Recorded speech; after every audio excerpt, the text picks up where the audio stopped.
이곳을 우리 모인 이곳에 주님 함께 계시니 누리는 아버지의 은혜.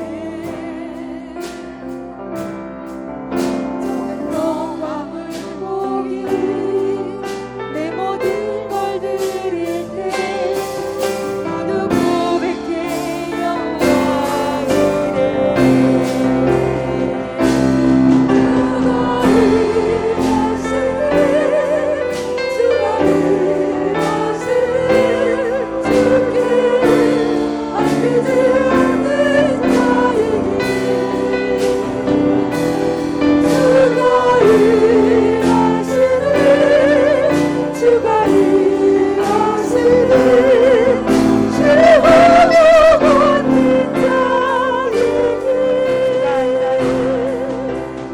할렐루야, 환영하고 축복합니다. 오늘은 수요일입니다. 하나님의 말씀은 요한복음 4장 50절입니다. 예수께서 이르시되 가라 내 아들이 살아있다 하시니 그 사람이 예수께서 하신 말씀을 믿고 가더니. 아멘.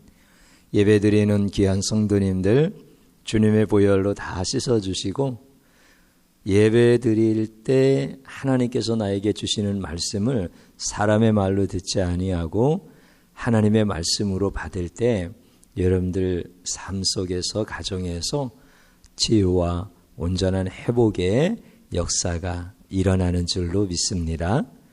이제 예수님 앞에 왔던 왕의 신하, 헤롯 왕의 신하니까 굉장히 권세가 있어요.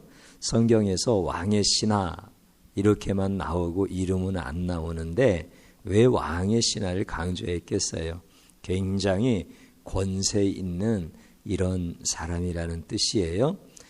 그런데 아들이 죽게 생겼으니까 이제 예수님 앞에 달려오는 거지요.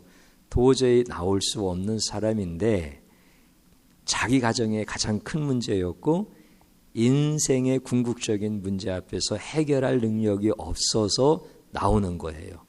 그래서 이제 예수님 앞에 왔다가 예수님께서 가라 내 아들이 살아있다 라고 하는 이 말씀을 하실 때 그 말씀을 믿고 가더니 이게 이제 오늘 말씀이란 말이에요. 그 말씀을 믿고 갔다는 거예요. 그랬더니 이제 그 아들이 살아나는 기적을 경험하게 되어져요. 그러면 이제 말씀을 믿고 갔다라고 하는 게 무슨 의미일까라고 하는 것을 성도님들과 함께 은혜를 나누고자 하는 거예요. 말씀을 믿고 왕의 신하가 간 거예요. 그러면 그 말씀은 우리가 생각할 때 부정적인 말씀은 아니죠. 가라, 내 아들이 살아있다. 이렇게 말씀하셨으니까 긍정적인 말씀이에요. 그래서 이제 이 왕의 신하가 그 말씀을 붙들고 가는데 그러면 예수님이 하신 말씀이 하나의 긍정적 시그널로 인식을 해서 희망을 가지고 갔다는 뜻입니까? 대개 이렇게 생각하는 경우가 많습니다. 물론 제가 이렇게 조금 굉장히 아주 리얼하게 표현을 해서 불신앙적인 용어 같긴 한데 믿음의 사람들이 내용적으로 보면 거의 이 수준에서 그러니까 예수님이 하신 말씀을 긍정적으로 생각하고 희망적으로 생각하고 예수님이 아들이 살아있다고 하니까 살아있을 거야. 이런 수준으로 생각하면은 이거는 말씀을 다 오해하고 있는 거예요. 적어도 말씀을 이해하지 못했다라고 하는 부분들입니다. 왜 그러냐면 예수님이 하신 말씀이 그런 의도가 아니기 때문에 그런 거예요. 그래서 우리가 하나님의 말씀을 읽을 때 예수님의 마음이 어떤 것인가, 이 왕의 신하에게 그리고 후대에 이 말씀을 읽고 있는 모든 성도들에게 우리 예수님은 무엇을 말씀하시려고 하시는지 예수님의 그 마음의 의도, 이거를 우리가 꼭 알아야 된다는 거예요. 그러니까 예수님은 가르치시려고 우리에게 어떤 사건 속에서 진리를 풀어주시는 거예요. 하나님의 말씀은 영이시잖아요. 그러니까 육으로는 풀어지지 않는 거야. 그래서 오늘 이와 같은 사건 속에서 예수님이 영의 말씀을 풀어주시는 거죠. 한번 이 말씀을 어디하고 오버랩을 해서 한번 여러분들이 생각해 보느냐면, 요한복음 11장에 보면 죽은 나사로에 대한 말씀이 나오는데 이 말씀과 한번 오버랩 해 보십시오. 뭐냐면 왕의 신하가 아들이 죽게 되어서 가버나움에서 가나까지 가는 거예요. 꽤 긴 거리라고 했잖아요. 8시간 이상을 가야 되는 거리예요. 갔어요. 가서 뭐라고 예수님께 첫 번째 말씀을 드렸느냐면 거의 죽게 되었습니다. 이렇게 예수님께 말씀을 드려요. 그러니 예수님 오셔서 이 아이 고쳐주세요, 이런 뜻이잖아요. 거의 죽게 되었다. 그러니까 사람들이 볼 때도 그렇고 자기가 볼 때도 그렇고 거의 죽게 된 거예요. 급한 거예요. 예수님 안 오시면 이제 죽는 거예요. 제가 오버랩 해보자고 그랬지요. 그러면 나사로가 지금 병들어서 죽게 된 거예요. 거의 죽게 된 거예요. 그래서 사람을 보내는 거예요. 그 예수님한테 뭐라고 얘기하느냐면, 예수님 보시옵소서, 사랑하는 이가 병들어 죽게 되었습니다. 그러니까 예수님이 그 나사로의 가정을 사랑하시잖아요. 사랑하는 청년이 죽게 생겼습니다. 이렇게 똑같은 얘기죠. 거의 죽게 되었다라고 하는 것과 사랑하는 나사로가 지금 죽게 생겼습니다, 이렇게 얘기하는 거야. 그때 예수님께서 어떤 반응을 해주시느냐면, 왕의 신하에게는 그 말씀과는 동문서답 같지만 이런 말씀을 하셔요. 도대체 너희들은 표적과 기사를 보지 아니하면 믿지를 아니한다, 이렇게 말씀을 하셔. 나사로 그 집에 대해서는 뭐라고 말씀하셨죠? 그거 죽을 병 아니야. 내가 나사로 고쳐주러 갈 거야. 그러면서 이틀을 더 유하십니다. 그러니까 예수님이 나사로 집에 빨리 달려가지 않은 거나, 그 다음에 왕의 신하에게 표적과 기사를 보지 않으면 믿지 아니한다라고 하는 말씀은 같은 의미예요. 그러고 나니까 왕의 신하가 어떻게 얘기하는 거예요? 죽기 전에 오셨으면 좋겠습니다.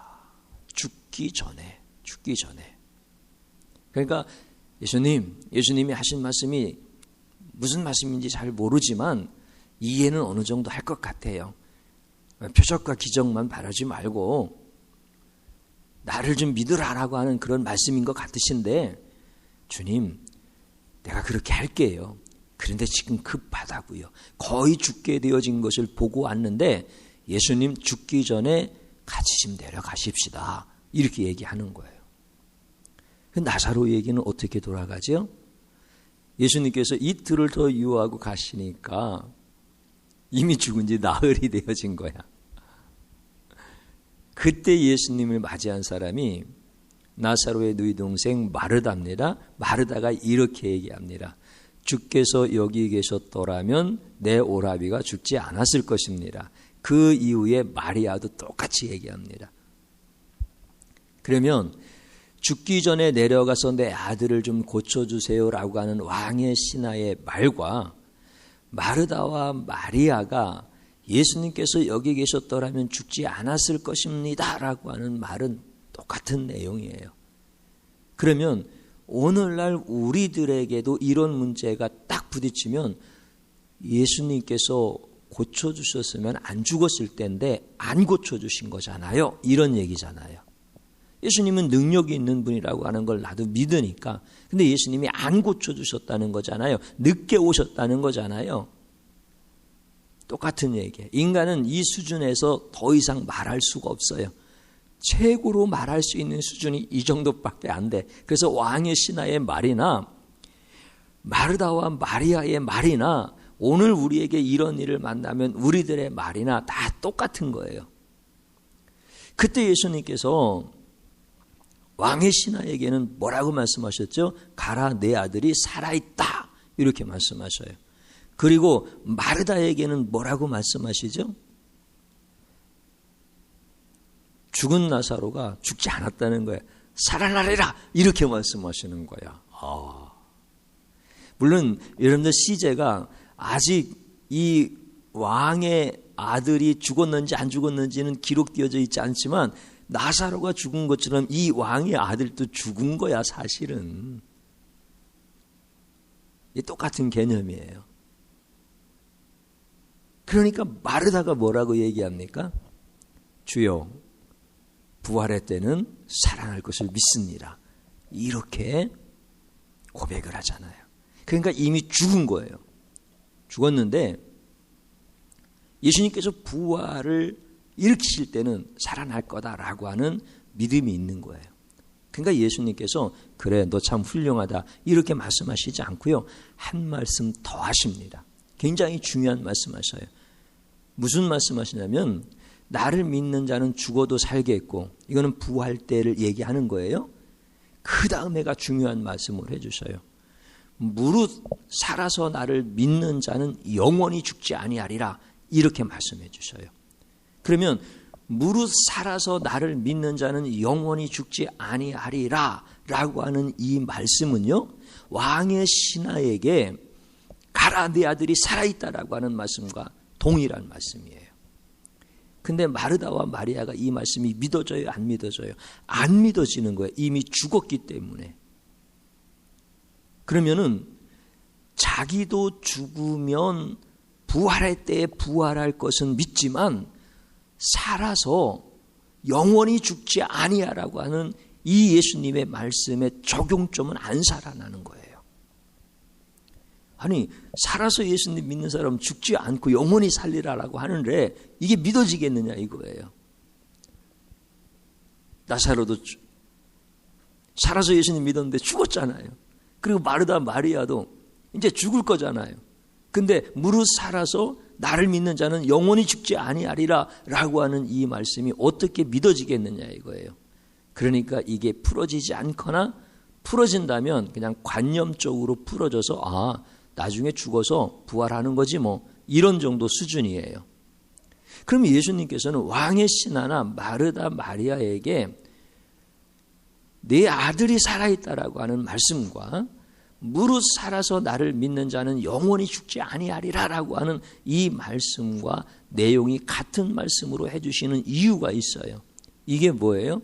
예수 안에 있는 자는 죽음이 없다라고 하는 진리 중에 진리를 가르쳐 주시는 거예요. 기가 막힌 거예요. 그러니까 여러분들, 우리가 이제 이것을 온전히 깨달아야 되는 건데, 이 죽음의 문제와 삶의 문제가 풀어지는 게 오직 예수 그리스도 진리 안에서만 풀어지는 거거든요. 그러니까 죽음의 문제가 안 풀어지면 삶의 문제가 안 풀어진다는 뜻이고요. 삶의 문제가 안 풀어진다는 것은 죽음의 문제가 안 풀어진다는 뜻이에요. 그러니까 생명과 죽음을 붙잡고 계시는 분이 하나님이신 거예요. 그러니까 예수님께서 내 안에 있는 자는 죽음과는 상관이 없다는 거예요.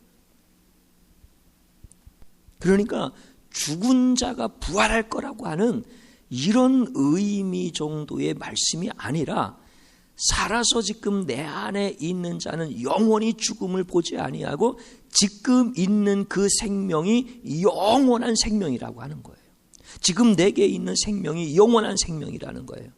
그래서 우리를 가리켜서 사망에서 생명으로 옮겼고 이렇게 말씀을 해주시는 거예요. 그러니까 예수님 안에 있으면 우리는 안 죽는 거예요. 우리 육체의 생명이 죽을 때가 오지요. 그런데 육체의 생명이 죽는 그 순간에 하나님의 영원한 생명이 그를 영접해 버리시는 거예요. 그러니까 우리가 쉽게 이해하면 그런 거예요. 죽은 다음에 예수님이 내 장례를 치러주신다면 내 영혼은 지옥 가는 거예요. 그런데 내가 죽기 전에, 내 육신이 죽기 전에 예수님의 생명이 나를 덮으시면서 예수님의 생명 안으로 나를 끌어올려 버리시는 거예요. 그러니까 죽음이라고 하는 것이 없는 거예요. 그 생명이 지금 현재 나에게 있다는 거예요. 누구에게요? 믿는 자에게 있다는 거예요. 그러니까 왕의 신하가 예수님께서 가라, 내 아들이 살아있다라고 하는 말씀을 믿고 갔더니라고 하는 것은 무슨 의미예요? 예수님 안에는 죽음이 없다라고 하는 예수의 말씀을 깨닫고 그 말씀을 붙잡고 갔다라고 하는 거예요. 예수 안에 있는 생명을 깨닫는 거예요. 나중에 마르다와 마리아가 예수님과 얘기를 계속 하는 거예요. 우리가 죽으면 나중에 부활될 거예요.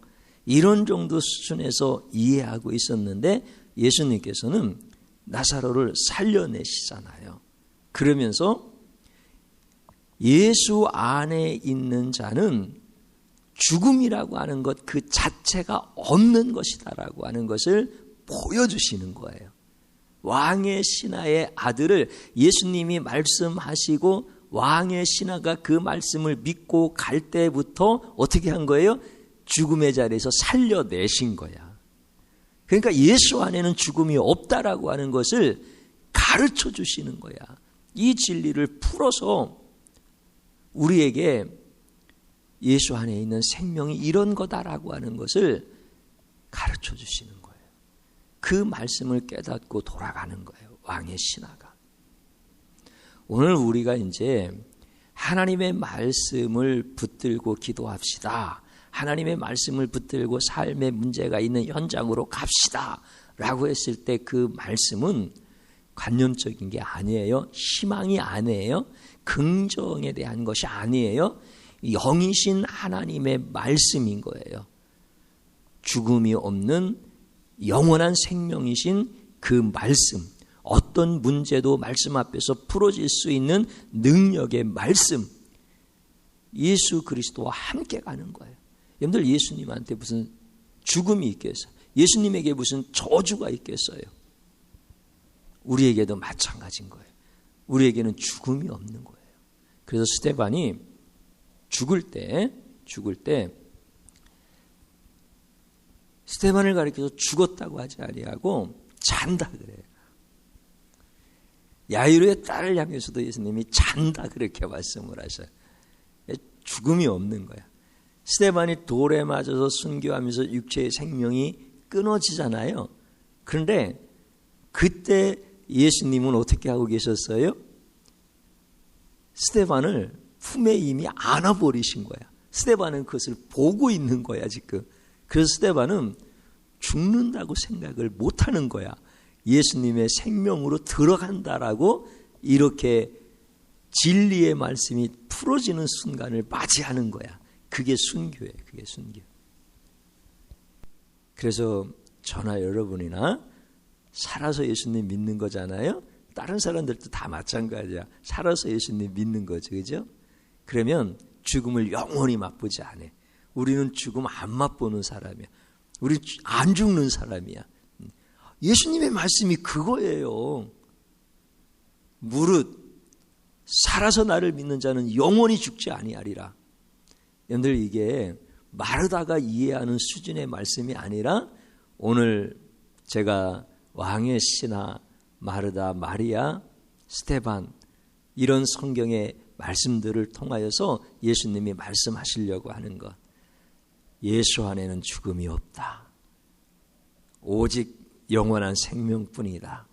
이것을 우리에게 말씀해 주신 거예요. 여러분들 이 말씀 꼭 붙잡으세요. 그리고 같이 기도하십시다. 하나님은 생명의 하나님이셔. 예수님은 생명의 주님이십니다. 살리는 것은 영이니 육은 무익하니라. 이렇게 말씀하시면서 내 말씀이 곧 영이다. 이렇게 말씀해 주셔. 성경의 말씀이 풀어져야 돼요. 그래야 죽음의 문제가 풀어지고 죽음의 문제가 풀어져야 삶의 문제가 풀어지는 거예요. 오늘 이 시간에 두려워하지 마십시오. 주님 안에서 주님이 다 행하실 것입니다. 그래서 여러분들 이 시간에 말씀을 믿고 삶의 자리로 들어갈 수 있기를 축복합니다. 주님 한번 부르고 기도드립니다. 주여 감사드립니다. 주의 말씀이 우리 가운데서 역사하시고 생명이신 주님의 역사가 우리의 모든 삶의 자리에서 경험되어질 수 있도록 축복하여 주시옵소서. 예수님 안에 있는 자들은 결코 정죄함도 없고 저주도 없고 지옥도 없고 죽음도 없고 영원한 생명뿐입니다. 우리 주님이 주신 이 진리의 말씀이 온전히 우리 성도님들 믿음의 고백과 삶의 자리에서 풀어질 수 있도록 은혜 베풀어 주옵소서. 우리가 영이신 하나님의 말씀을 내 신앙의 기준으로 세우지 아니한다면 세상 사람들과 다를 게 뭐가 있겠습니까? 이제 성령께서 하나님의 말씀을 친히 가르쳐 주시고 생각나게 해 주셔서 우리가 성경 속에서 주님을 배웠고 주님의 그 놀라우신 생명 안에서 자유를 누리고 구원의 기쁨을 누리며 살았던 성도들과 같이 저희들도 이 시대에 그렇게 구별되어져 살아가는 성도들 되게 하여 주시옵소서. 예수님 이름으로 기도드립니다. 아멘.